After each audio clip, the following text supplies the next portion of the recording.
Hello, family, family, family. Welcome to the Wednesday Wind Down. I am Natasha McCrae, and here's to you on this glorious Wednesday. Let me tell you, this has been a fabulous hump day for me, meaning I was pushing the boulder up the hill all day long. Oh my gosh, oh my gosh.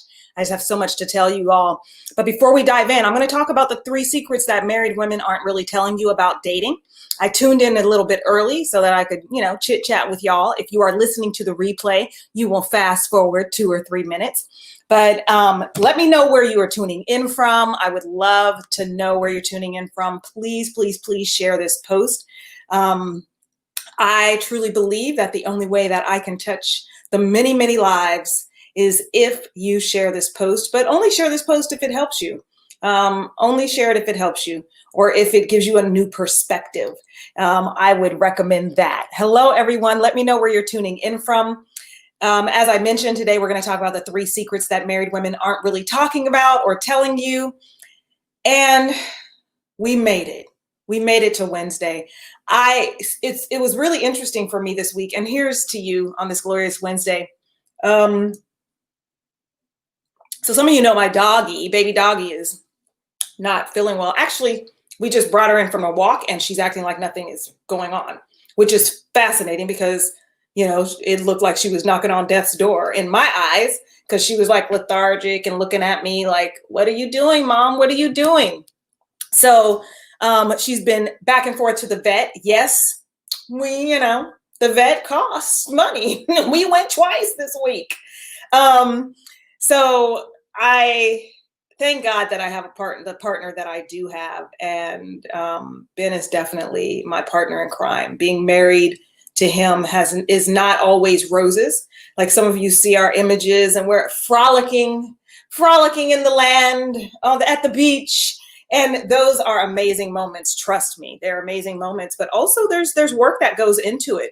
And when I talk to married women behind closed doors, we're talking, we talk about some of the things that when you are dating, you don't necessarily think about. And so I wanted to bring it to your attention that there are some things that married women after the fact are talking about. And if you're married, feel free to type it in the comments, or if you've been married, type it in the comments of what are yours. Are there some things of yours? I got wine and water and wine, perfect combination. What are some of your things that you wish someone would have talked to you about before getting married? And I will dive right in. Plus, you have to have vision. I'm always going to talk about vision. And I got pulling my hair out. I want everyone to make sure that they get their ticket to the Vision Board Mastery. That is happening. That is a place where you come and we are designing the life that you want via vision. And I'll be uncovering what it really takes to have a vision board that manifests the things that you want. We dive deep. People know that this actually works. I've licensed the program that I'm teaching to corporations and different individuals to teach the program that I teach. But I'll give you the very first thing that married women aren't really talking about. And oftentimes we make lists. We make these lists. I want this person, that person, this person, and all these things are on your list. And if you're single, 90% of you probably have a list. Let me know if you have a list. Give me a shout out and be like, yes, boo, I got my list. And also let me know where you're tuning in from. I always love to hear that people are out there watching. Give me a shout out. Give me a hey, boo, what's happening? And I want to make sure that I know who's on the call, I'm always saying it's a call, you guys, on Wednesday Wind Down, so I can make sure that I'm serving you. I also want to know if this is a good time. I chose 5:30 because I do a girlfriend's chat at 6:00, but I used to do the Wednesday Wind Down at 7. I can't remember if it was being, 7 or 7:30. I can't remember. But I used to do it at 7. I'm just going to say 7. And that seemed to be a good time for people. So I'm checking in to see what 5:30 looks like for folks. Give me a shout out. You like 5:30? You like 7? What is it? Because in the new year, we're going to be talking about some things. So let's talk about that list. So one of the major things that married women aren't telling you is that they were not thorough with their list. Some married women, everybody wants to talk about, I can't even remember that child's name. Oh my goodness, there's a famous girl. Anyway, there's a famous lady who wrote a list and had a prayer. Oh no, Sierra, there we go. Talk about her prayer. And that is so important. But there's another thing about having this filter of being available, open and available to the thing that you want. And oftentimes when married women are making, or single women are making a list, our lists are, and I'll speak from my perspective, and you can correct me if I'm wrong. Our lists can be somewhat superficial. I'm just going to say it. Our lists can be somewhat superficial. We think about all the things that someone did wrong to us, and we want the opposite guy. Like the list is based on the opposite of all the wrong guys we've ever dated. Has that happened? I'll admit that was one of my lists, y'all. Okay, so Denshay says been married and divorced. It's harder to catch now than it's earlier. Now that it's earlier. Okay, so the time frame, now that it's earlier, is harder to catch. So maybe the 7:30 looks good for people. Okay, Tamisha says, I agree. Tamisha, what are you agreeing with? Are you agreeing with our lists being the opposite of the guys who've done us wrong? Are you? I swear, I'm telling you, that was my list. I'd be like, I don't want that. I don't want that. And then I tried to spin it to the positive of the opposite of what this person wanted. But if you are making your list based on lack, based on scarcity, based on from a negative place, then the manifestation of that list, one, is going to be a little harder, and two, it may not be a true authentic list, meaning there might be some things missing. So yes, that part of that might be a good start to the list, but there might be some things missing. And that goes well. I mean, anyone who teaches manifestation, or like even with The Secret or the gurus, Bob Proctor, Lisa Nichols, all the people who are talking about The Secret, or any manifestation babe, a lot of these people, Denise D.T. Thomas, I'm just naming some folks who talk about manifestation. There's a thing about being on a higher vibrating space when you are creating a goal. Like if you're creating a goal based on maybe a debt you have to pay off, so therefore your goal is, let's say you have a debt of $11,000, so therefore your goal is it's rooted in that debt. Does that make sense? Am I making sense there? You don't want your list to be rooted in that debt. Okay, I know I'm trying to sound like a preacher right now, but y'all, I'm telling you, oh my God, this week has been just a crazy, crazy week, and it's only Wednesday. It's Wednesday, and I've been to the vet twice. But let's talk about that list. And that's something that I talk about in Date Like a Boss Challenge. That's something that we can uncover in the Vision Board Mastery. We'll talk about the deep-rootedness of how you are setting goals and making that list when it comes to getting into a relationship. A lot of married women wish they would have made a different kind of list. They wish they would have dove a little deeper into their list. They wish they would have understood who they are and what they need in order to have the list be appropriate for who they are and what they need and what is going to add value. Not, I just don't want that, so I'm wanting this. Okay, so not having a clear list. That's one of the secrets when you're dating. If your list isn't grounded in openness and willingness and a great foundation of who you are and what you deserve, and what complements your personality, and what's some of your baggage. You want to make sure your baggage matches, because often I got with a guy and our baggage didn't match. Yo, my second husband, my baggage was that I had been cheated on, that I'm just waiting for the shoe to drop. Is that what they call the ball, the shoe? Can't remember. But they're just waiting for it to drop from a guy. But I also got with a guy whose baggage was he felt like people didn't trust him and he wanted to be secretive. So I'm having a challenge with trusting people, which is, that was baggage. That's some shit you got to get over. And he have a problem telling people his business. Come on now. Now, y'all know that baggage don't match, right? So you have to understand who you are in order for that to match. All right, so let's go with number two. Number two, they would have taken longer, just a little bit. They would have taken longer. Because oftentimes we get with the guy, and when the first 3 months we're like, "Oh, he's the one." When you gonna pop the when you gonna pop the question? When we looking for rings, I know that they said they wish they'd have just taken a little, slightly longer to see some things, you know, to see some things. So I'm curious. Oh man, I'm just seeing something with my friend. Yes, we need to. Sorry, I'm getting texts from friends about COVID. Wow. Um, I'm on live.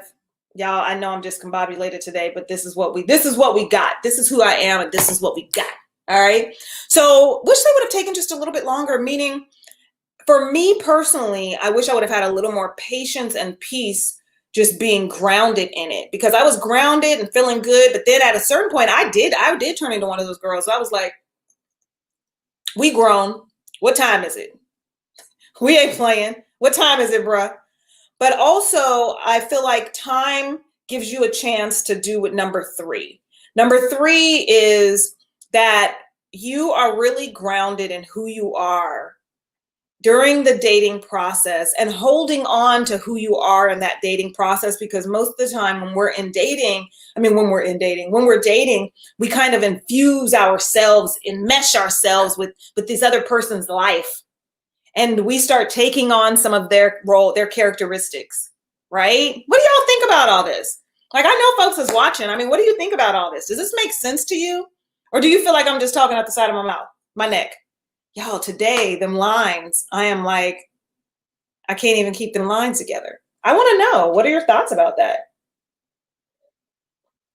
Because I'm promoting my guided journal because it is something that changes lives.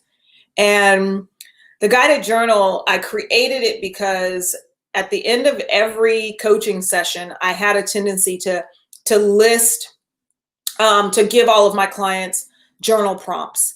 And that gave them an opportunity to dive a little deeper into what were some blocks they were having, or what were their views on a certain subject, or what could potentially be holding them back, or what do they truly want. And so I found that that was something that could be cultivated more for women. And so what I ended up doing is creating these guided journals. Now, let me tell you, I didn't really promote them. And so now the guided journal is taking on a life of its own. And in that guided journal, I'm asking questions that allow women to get more in touch with who they are. So I've had some people purchase the guided journals lately.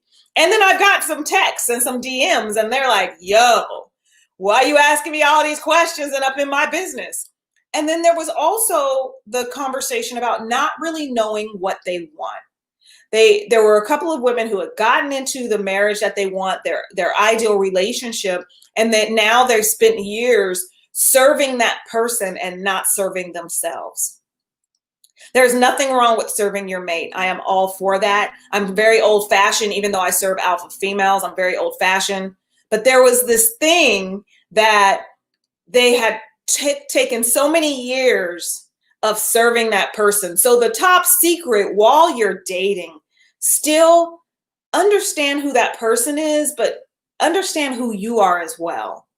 Don't lose yourself during the dating process, or it's going to be even harder when you get married. Let me see what these comments are saying. What tips would you suggest when creating boundaries? What type of boundaries are you talking about? Brene, what type of boundaries are you talking about? I like who I am more when I'm dating, more than when I'm in a relationship. You know what, Denshay? That is real talk. I was talking a bit about that the other day. I was like, when I was dating, I was and we have to maintain that. We have to maintain that, who we are while we're dating, or even when we are in that power play for the professional. I'm gonna call them professional daters. We have fun dating. We have fun dating. We know how to date. We know how to schmooze. We know how to have a good time. We know how to be real. We know how to, charm, all of that. We have fun. It's fun dating. There's this thing that sometimes when you get in a relationship, it's not even that you lose yourself. It's just that there's that mystery that it's demystified, and we need to keep the mystery happening. And I talk about that in Date Like a Boss Challenge with the art of seduction. That should still be happening when you're married. So Brene says about having boundaries. I want to know what type of boundaries you're talking about. If you're talking about boundaries in dating, and if you must set boundaries in dating, because if you don't, you're going to get with this person and they won't be able to maintain the relationship and the boundaries that you do set forth when you get in a relationship or when you are married. There are still boundaries when you are married. There are still boundaries. I set boundaries with my husband all the time. I do. And it's really interesting. Yeah, Deshay, me too. I freaking love dating. And you're a married woman talking about that. I loved dating. It was so much fun. And so how do we infuse that into our marriages and into our relationships and keep that spice of ourselves alive? I would love, Brene, if you don't want to type it in the comments, which I would love if you did so that I could answer it now, go down in my DM and give me some detail, and I'll make sure that I'm addressing that in some other lives. So let's see. So let's have a quick recap. So the things that married women aren't telling you after they got married, because they're like, I got the catch, I got the catch, I got the catch. And they're behind closed doors being like, I wish I would have, put this on my list. And I don't even know who I am anymore. So evaluate. Understanding who you are with a heightened sense of self-awareness is going to give you a better sense when you are making that list. And I don't mean, some people have a negative connotation to making the list. And I'm not talking about very rigid. That's the can't haves. There's a can't have section, which is very rigid. But I'm talking about the list that allows you to call in the love that you want. That's the list I'm talking about. And when you have clarity about who you are, that list shifts and that list changes, and you become a CEO of your love life and start hiring people based on the role that they serve. Let's talk about that, because sometimes we're hiring people based on another role. That makes sense? You hiring somebody based on that, I ain't gonna say that word, but that boy role. You hiring the husband based on that role. And that's not the role. You need to redefine that job description, honey. Redefine that job description. And then take a little longer. Sit in your power and be patient. Sit in your power and be patient, because all dating is collecting data. Everyone who knows me knows that I say that. All dating is collecting data. And so within that process, taking a little longer is just more time for you to collect that data. That's what it is. Dating data. That's what that is. Know who you are, and so you don't get lost. I'm so good with hiring at work, but I don't hire good romantic partners. You know what? I think it could just be that the clarity of the role the person's gonna play. It could be as simple as that. Like, we can tweak that. Because sometimes we think, oh, who's going to be a great dating partner, when I believe we need to be hiring our relationship partner based on being a husband. Not, is it someone that I can date? Hire the person based on the role that you see them in. Based on being a husband. But sometimes we hire people based on, oh yeah, I don't want to be alone. I've hired people based on that. I don't want to be alone. So they take up space. They're great. And they're nice. But if I'm hired, it's going to be a different hire based on, is this person a husband material? Are they qualified for that job? Are you qualified for a husband job? That is where we need to start. And that's where the list will start to tweak a little bit. Not just, are you good for, to be in my space? Are you good for dating material? Are you a good, partner? More ways than one. It's important. So the married women would definitely tell you, at least some that I've surveyed, would definitely tell you that evaluating that list and knowing exactly what you want and who you are, and evaluating that list, then you would have to take a little longer, be patient with that process, and know who you are so you don't get lost. Because if you're getting lost in the dating process with your boyfriend, I guarantee you'll get lost in the marriage process with your husband. And if that's for a lifetime, you're going to look up 25 years, 20 years down the road and wonder, who am I? I don't even freaking know what I want. And we don't want you there. My objective is for you to have your cake and eat it too. So that's why I do what I do. You guys, I've opened up consults, and I want to let you know you need to sign up for one. You need to sign up for one, because if you're looking to have a better 2021, and if you're looking to design the life that you want, it's going to be so important that you get the help from someone who's done it. That's the bottom line. Someone who's done it, someone who's been there, someone who's coached. I have hundreds of hours of coaching. I was just going through the hours, I was looking at all the hours of coaching that I have, hundreds of hours of coaching, hundreds of successes. So I want you to win in this area. I want you to win. One way to start is you can try it on for size. You can go to bit.ly/LoveVision2021. Sign up for that. There is a replay, but I guarantee this is going to set you up. But I'm not talking about just on that grind and goal grinding. I'm not talking about that. I'm talking about not losing sight of who you are in the process, because I'm not just about the bottom lines and the goals. I'm about your heart. I'm about your mind. I'm about your spirit and your soul. What makes you tick? What brings you joy? What brings you joy in the midst of getting the goals? How can we help you enjoy that journey? That's what I'm here for. So I'm going to leave you ladies with that. Have a wonderful evening. Cheers to you. Come back next Wednesday and join me for the Wednesday wind down. If you have any questions, make sure that you drop them in the comments. If you want to have a consult, go down in my DM. I'll send you the link to book. I only have 4 slots available between now and next week. And then I'm shutting it down at the end of December. So you are going to want to get your consult in before the 16th of December. That is all I have. You guys have an amazing evening. I love you. I love you. I love you. Share this. If this was helpful, just gave you a new perspective, share this with your closest girlfriends, blast it on your page, put it in any group that you're a part of. And I love you all. Go out and make it an amazing, amazing week. Bye.